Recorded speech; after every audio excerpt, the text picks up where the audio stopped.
how will the voice of the South get diluted? Second, the majority margin, the halfway mark today is at 272. If there is going to be a 50% increase in the total number of seats, naturally the halfway mark also will jump by 50%. So this whole argument that the southern states is going to lose because of the proportionate 50% increase, I will say, is not only a vacuous argument, it is an illogical argument, it is not only an unconstitutional argument, but most importantly, Speaker Sir, this is a mischievous argument that comes from creating anarchy in this country by misleading the people. Speaker Sir, now I would want to take a few minutes of the time allotted to me to examine the alternatives that the Congress party and the opposition has proposed. Now, there are broadly three alternatives that the Congress has proposed. The first alternative is, don't increase the 543 number of seats. Let the delimitation exercise or the Nari Shakti Adhiniyam come into existence, come into force on the 543 seats. I have already explained that one, it is constitutionally impermissible because Article 81, 82 demands the value of one vote, one value. Second, if we were to redistribute 543 seats based on 2027 census or 2011 census, the proportion of the seats that the southern states today have is going to further get reduced.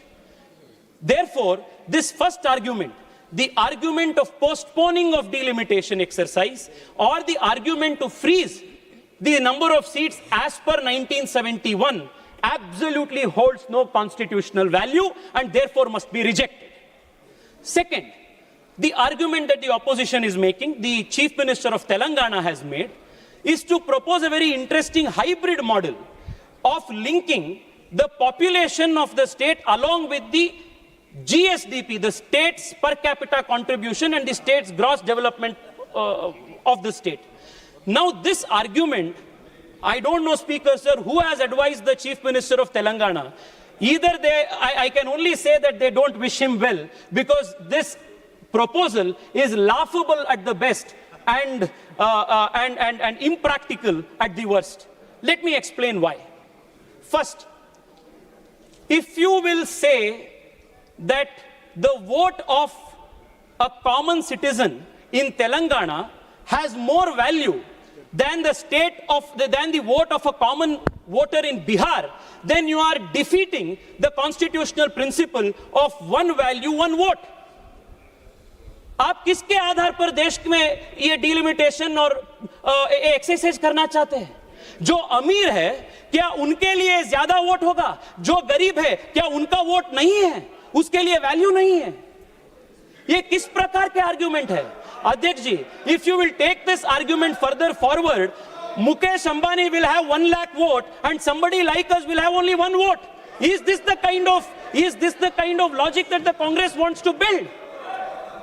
Speaker Sir, this argument by this alternative by Telangana Chief Minister of linking delimitation and number of seats to the GSDP of the state is the most foolish argument anybody can prosper. This is unconstitutional. This defeats the value of one man, one vote, one value that the Constitution promises. Second, Speaker Sir, there is another very important dimension to this. GSD, देश के GDP हो या प्रदेश के GDP हो, ये 10 साल, 15 साल वो stagnant नहीं रहता है. It is not going to remain constant. Every 6 months, GDP can go up, GDP can come down. 1 year GDP will be high, another year GDP will be low. Now suppose you are going to link delimitation and number of seats with the GSDP of a state. Will Telangana's and other states' number of seats keep getting fluctuated? Today, this year was a good monsoon, GDP was good, so Telangana will have 2 extra seats. Next year, Tamil Nadu had bad rainfall, therefore GDP fell down, so Tamil Nadu will lose 2 seats. Is this the argument? These are the kind of laughable alternatives that the Congress party is proposing, and on the basis of this, they are misleading the people of this country. Now, the second alternative that they have proposed, the third alternative. The first is not do anything. The second is, which they are experts at. क्योंकि जब आप Congress party के politics को देखते आते हैं, they are the practitioners of politics of postponement. हर चीज जो देश के सामने बड़ा मुद्दा आता है, आ जाता है, when they cannot address it, what do? Postpone कर दो उसको. That is their first reaction. Their first proposal is postpone it, कुछ मत करो, इसको freeze करो, which is unconstitutional. Second, the Telangana CM's proposal linking GSDP to number of seats, which again, like I demonstrated, Speaker Sir, is the most ludicrous argument. Third argument that they have given, that I read, Honorable member, learned friend Shashi Tharoor has made. He has said that there should be a digressive proportionality model as per the European Union Parliament. Now, while this, true to Shashiji's nature, sounds very sophisticated, actually does not make sense in the Indian context. Because the moment you are going to introduce this principle of digressive proportionality, it once again violates the principle of one man, one vote, one value. Second, larger states in the south of India, like Tamil Nadu, like Karnataka, which are today the 6th most populous state, 8th most populous state in the country, are going to again get a raw deal because of this digressive proportionality argument. Therefore, my submission, Speaker Sir, other than this 50% equal proportionate increase to all states alternative that Narendra Modi ji has proposed, there is no alternative that serves everybody, that is gain for everybody and no loss for everybody. Therefore, the country as a whole, and especially the opposition, must welcome this with all responsibility. Speaker Sir, the other argument that has come in criticism of this 800 plus seat increase is that if you increase this number of seats of the Lok Sabha to 800 plus seats, then it will become an unwieldy Lok Sabha. That the Lok Sabha will be so big that you will not have healthy debates, healthy discussions. ये बहुत बड़ा ये unwieldy हो जाएगा. This is the argument that Manish Tiwari ji has advanced. Now I want to ask myself, Speaker Sir, the productivity or the quality of outcome of a Lok Sabha or the body like this depends not just on the number of people, but on the quality of the debates that take place, the number of sittings that we do. In 1952, when for the first time the first parliament after the general election convened, Lok Sabha Speaker Sir would sit on an average of 135 days in a year. In the last few years, the average sittings of Lok Sabha has gradually come down. And last term it has come only to 55 days. Why? Because of the politics of disturbance and disruption that the opposition is doing. इसलिए the productivity कम हो रहा है. My request to you, Speaker Sir, this is something that you can do in your own remit as the Honorable Speaker. Speaker Sir, I'll conclude in 5 minutes, completing just 2 important points. Speaker Sir, when we have now increased the size of the Lok Sabha to 850, we should also proportionately increase the number of sittings of the Lok Sabha to be at least half times more than what we are now doing. Speaker Sir, you have started a great tradition by increasing the number of hours allocated to 0 hour.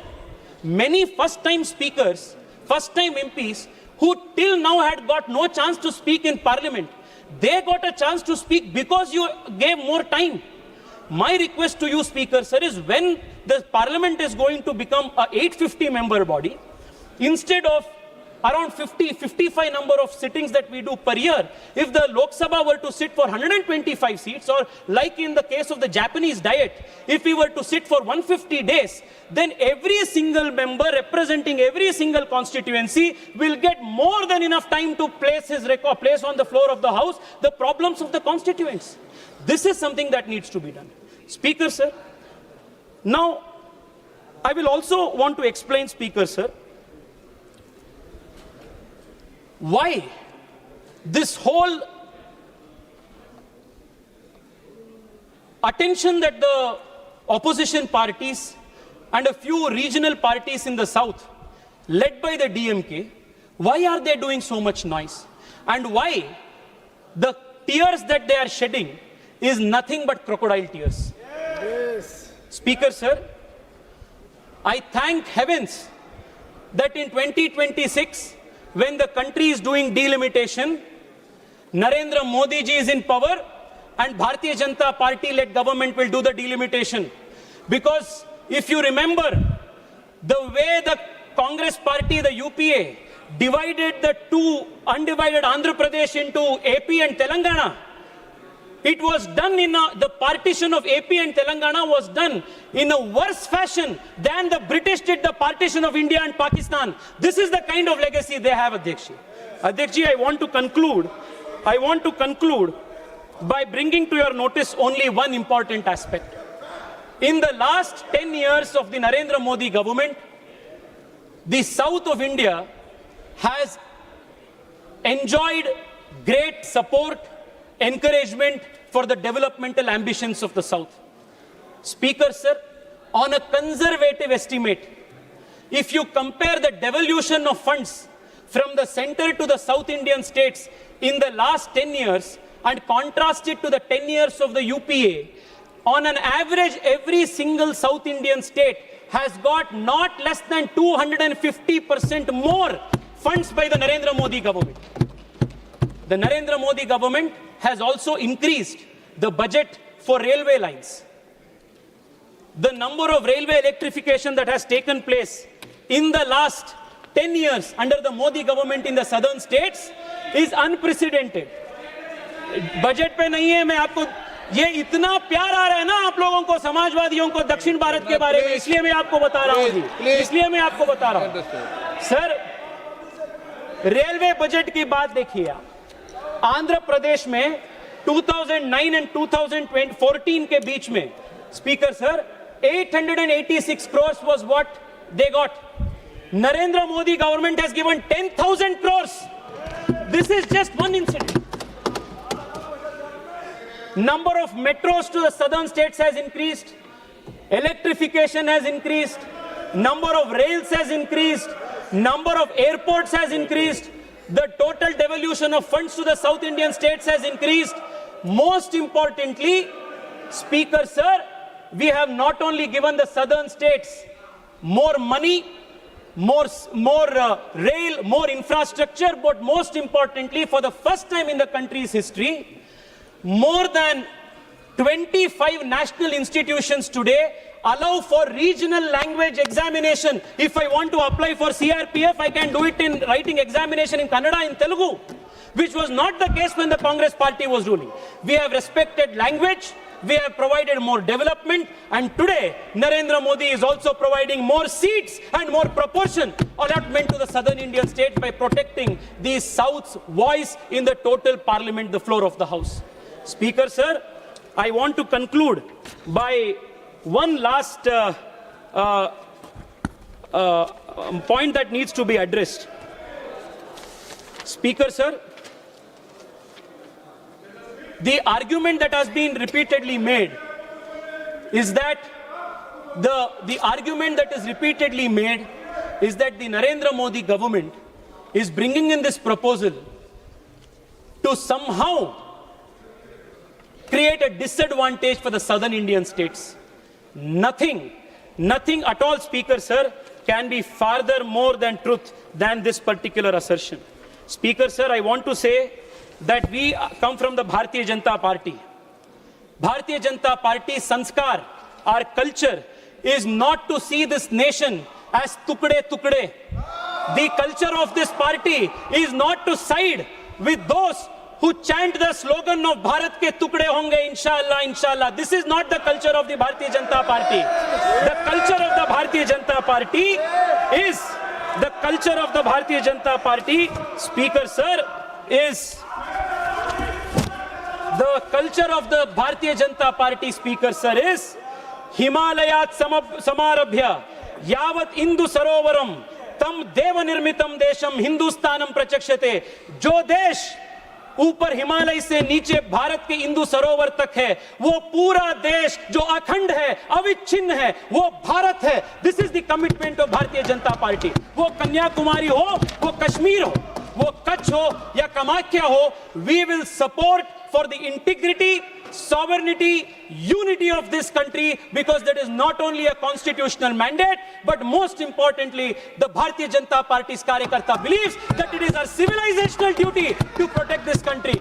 This is what differentiates us from the parties like the Congress that sides with tukde parties, and like the DMK which speaks the language of separatism. We abhor your politics, we reject your politics. In conclusion, I want to say, if the UPA and the opposition today, Speaker sir, is going to vote against these most practical, most constitutional, most inclusive proposition, then for years to come, the history of the country will remember the opposition and all of you sitting here as not only opposition to the women of the country, but also to the interests of the southern Indian states of the country. I want to emphatically say again, if you will reject this, if you will vote against this, the people of this country, the women of this country will never forgive you.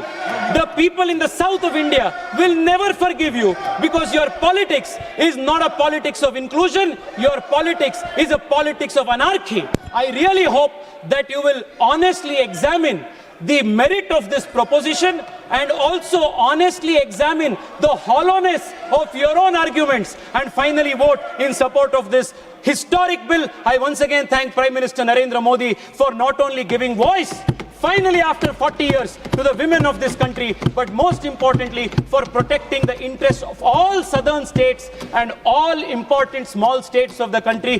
Thank you, Prime Minister sir.